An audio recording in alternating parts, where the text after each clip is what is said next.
اس لڑکی کو دیکھیں جو فصل کاٹ رہی تھی، وہ کیوں اتنی خوفزدہ لگ رہی ہے؟ اس لیے کہ اس نے دور سے کچھ سپاہیوں کو آتے ہوئے دیکھا۔ کیا آپ کو وہ سپاہی نظر آتے ہیں؟ وہ مدیانی قوم کے سپاہی تھے۔ وہ ہر سال اسرائیلیوں کے کھیتوں کی ساری پیداوار چھین کر لے جاتے تھے۔ ایسا کیوں ہوتا تھا؟ اس لیے کہ بنی اسرائیل ایک بار پھر اپنے خداوند کو بھول چکے تھے۔ جب کبھی وہ خداوند کو چھوڑ دیتے تھے تو وہ ان کو سزا دیتا تھا تاکہ انہیں یاد رہے کہ خداوند ہی ان کی مدد کر سکتا ہے۔ 7 سالوں تک یہی سلسلہ چلتا رہا۔ ہر سال اسرائیلیوں کی ساری فصلوں کو چھین لیا جاتا تھا۔ وہ بہت زیادہ خوفزدہ رہتے تھے اور غاروں میں چھپ جاتے تھے۔ پھر آخر کار جب ان کو پتہ چل گیا کہ وہ اپنی مدد کے لیے کچھ بھی نہیں کر سکتے، وہ خداوند سے فریاد کرنے لگے، اے خداوند ہم پر رحم کر۔ ایک بار پھر خداوند نے ان پر رحم کیا اور یہ اسی طرح ہوا۔ ایک دن خداوند کا فرشتہ آ کر ایک درخت کے نیچے بیٹھ گیا۔ وہ درخت میں کے ایک کولو کے پاس تھا جہاں انگوروں کا رس نکالا جاتا تھا۔ وہاں پر ایک آدمی جدعون گیہوں جھاڑ رہا تھا۔ ایسا کام کرنے کے لیے وہ کتنی عجیب جگہ تھی۔ حقیقت میں جدعون اپنی فصلیں مدیانیوں سے چھپانے کی کوشش کر رہا تھا۔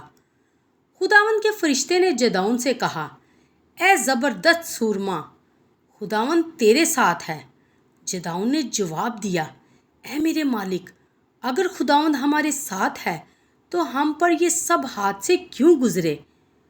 ہم نے اپنے باپ دادا سے ان سب عجیب کاموں کا ذکر سنا ہے جو خداوند نے مصر میں اور بیابان کے سفر کے دوران کیے، لیکن اب اس نے ہمیں چھوڑ دیا اور ہمیں مدیانیوں کے ہاتھ میں کر دیا۔ پھر خداوند نے اس پر نگاہ کی اور کہا، تو اپنے اسی زور میں جا اور بنی اسرائیل کو مدیانیوں کے ہاتھ سے چھڑا۔ کیا میں نے تجھے نہیں بھیجا؟ جدعون نے جواب دیا، اے مالک، میں کس طرح بنی اسرائیل کو بچاؤں؟ میں اپنے باپ کے گھر میں سب سے چھوٹا ہوں۔ خداوند نے جواب دیا، میں ضرور تیرے ساتھ ہوں گا اور تو سب مدیانیوں کو مار ڈالے گا۔ جدعون نے اس کی منت کر کے کہا، مجھے ایک نشان کی ضرورت ہے تاکہ میں جان لوں کہ آپ خداوند ہی ہیں جو میرے ساتھ باتیں کر رہے ہیں۔ میں آپ کے لیے کھانا لے کر آتا ہوں۔ مہربانی سے آپ یہاں سے نہ چلے جائیں جب تک میں واپس نہ آ جاؤں۔ جدعون نے گھر کے اندر جا کر بکری کا گوشت پکایا اور روٹیاں بھی تیار کیں۔ پھر وہ یہ کھانا ایک ٹوکری میں رکھ کر اس آدمی کے پاس لے گیا جو درخت کے نیچے بیٹھا تھا۔ خداوند کے فرشتے نے اس سے کہا، تو گوشت اور روٹیاں اس چٹان پر رکھ۔ سو جدعون نے ایسا ہی کیا۔ پھر خداوند کے فرشتے نے اس عصا کی نوک سے جو اس کے ہاتھ میں تھا گوشت اور روٹیوں کو چھوا، اور اچانک اس چٹان میں سے آگ نکلی اور اس نے گوشت اور روٹیوں کو بھسم کر دیا۔ پھر خداوند کا فرشتہ غائب ہو گیا۔ جب جدعون کو احساس ہوا کہ اس نے خداوند کے فرشتے کو روبرو دیکھا ہے تو وہ ڈر کر سوچنے لگا کہ اب میں مر جاؤں گا۔ لیکن خداوند نے تسلی دیتے ہوئے اس سے کہا، تیری سلامتی ہو، خوف نہ کر، تو نہیں مرے گا۔ پھر جدعون نے وہاں خداوند کے لیے ایک مذبح بنایا اور اس کا نام یہوہ سلوم رکھا۔ اسی رات خداوند نے جدعون کو حکم دیا، تو باپ کے گھر سے بال کے مذبح کو ڈھا دے اور بت پرستی سے تعلق رکھنے والی ہر ایک چیز کو تباہ اور برباد کر دے۔ پھر خداوند اپنے خدا کے لیے ایک صحیح مذبح بنا اور اس پر قربانی گزران۔ جدعون نے اپنے 10 نوکروں کو ساتھ لے کر خداوند کی ہدایات کے مطابق کیا، لیکن چونکہ اسے ڈر تھا کہ شہر کے لوگ اسے ایسا کرتے ہوئے دیکھیں گے، اس لیے اس نے رات کے وقت یہ سب کچھ کیا۔ اگلی صبح جب شہر کے لوگ اٹھے تو انہوں نے یہ سب کچھ دیکھا اور ایک دوسرے سے پوچھنے لگے، کس نے یہ کام کیا؟ جب انہیں پتہ چلا کہ جداؤن نے یہ کیا تو وہ اس کے باپ کے پاس جا کر کہنے لگے، اپنے بیٹے کو نکال لا تاکہ اسے قتل کیا جائے، کیونکہ اس نے ہمارے خدا بال کے مذبح کو ڈھا دیا۔